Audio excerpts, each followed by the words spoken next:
Hello guys and welcome back to my channel. So in this video I will tell you that how to add line of best fit in Google Sheets. So first of all, you're gonna open up your browser and you will search for google.com/sheets, and then click on go to sheets, and then it will take you this sheet here where you can just like start your work, but make sure that you are logged in with your Gmail account. So here you can see that to basically to make a best line of fit, we have to enter some kind of information.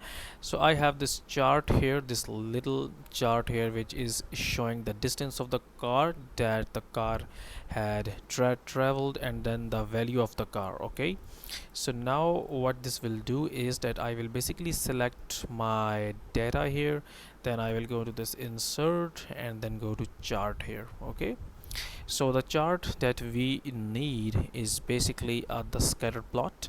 So we will go in and choose scatter plot here, and then basically to make a trend line here or the best line of fit, we will go to this customize tab here, then series here, and then if you scroll down here, basically you will see a trend line.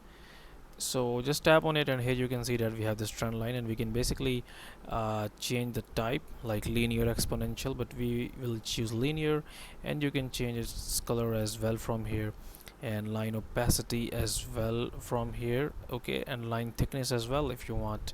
So that's it for this video guys. If you find it useful, kindly like this video and subscribe to my channel, and I will meet you in the next video.